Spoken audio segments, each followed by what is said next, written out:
देश में लगातार महंगाई बढ़ रही है और जैसे महंगाई का ग्राफ देश में बढ़ता जा रहा है वैसे वैसे आम आदमी के लिए परेशानियां भी खड़ी होने लगी हैं। लगातार पेट्रोल डीजल के दाम बढ़ रहे हैं, सीएनजी के दाम बढ़ रहे हैं, एलपीजी के दाम बढ़ रहे हैं और इसी कारण लोगों को कई बड़ी परेशानियों का सामना करना पड़ रहा है। तो वहीं देखा गया है कि विपक्षी पार्टियां खासकर कांग्रेस लगातार केंद्र सरकार की नीतियों का विरोध कर रही है। केंद्र सरकार की नीतियों का विरोध करते हुए लगातार कांग्रेस पार्टी जगह जगह प्रदर्शन कर रही है। लगातार महंगाई को कम करने की मांग की जा रही है। सरकार की नीतियों के बारे में पूछा जा रहा है कि किस तरह से सरकार महंगाई को कम करेगी। तो वहीं देखा गया कि कांग्रेस पार्टी के राजस्थान के उप मुख्यमंत्री और कांग्रेस पार्टी के युवा नेता सचिन पायलट ने भी इस बारे में बड़ी बातें कही और उन्होंने महंगाई के बारे में क्या कुछ कहा, चलिए आपको सुनवाते हैं।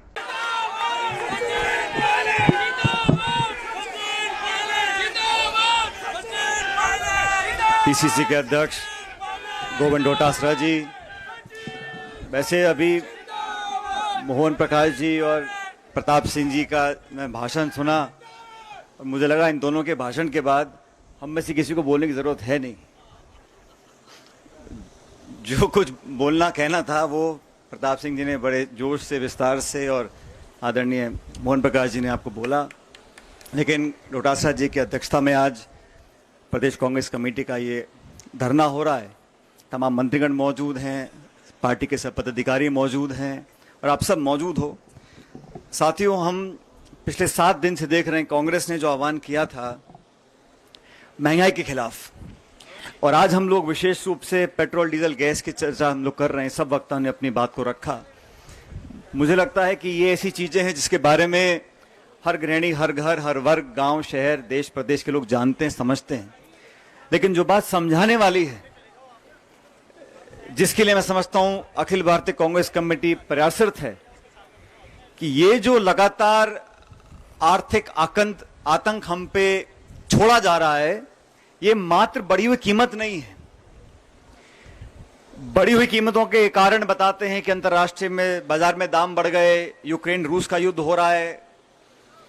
लेकिन ये जो दाम बढ़े हैं, संघीय प्रणाली के अंदर जो देश की आय होती है उसका विभाजन होता है। केंद्र के पास कुछ हिस्सा जाता है, राज्य के पास कुछ हिस्सा जाता है। तो पिछले 70-72 सालों में जब जब टैक्स लगता था या एक्साइज लगती थी, उसका विभाजन होता था। केंद्र सरकार के पास एक अंश जाता था और राज्य सरकारों में बंटता था। भाजपा की सरकार ने पिछले 7 सालों में क्या किया है, जो दाम हम बड़े देख रहे हैं, मुंबई में 121 रुपए लीटर पेट्रोल बिक रहा है, 121 रुपए।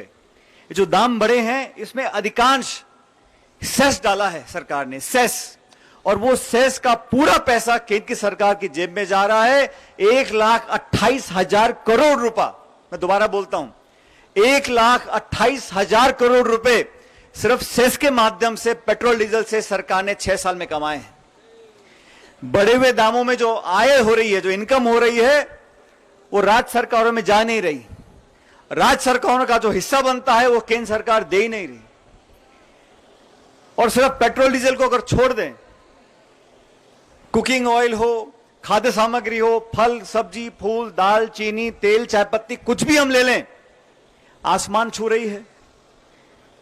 हम सब लोगों का दायित्व बनता है कि जनता के लिए इस सरकार पर दबाव डालें।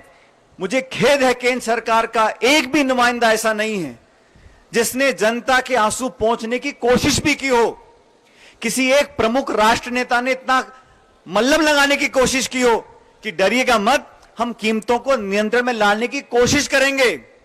झूठे मुंह संसद में किसी मंत्री या प्रधानमंत्री ने बोल दिया हो कि देश आज पीड़ा में है, हमारी सरकार कोशिश कर रही है कि हम दाम कम करेंगे। ये इसलिए हो रहा है साथियों, ये सब लोग घमंड और अहंकार में राज करने की इनको आदत पड़ गई है।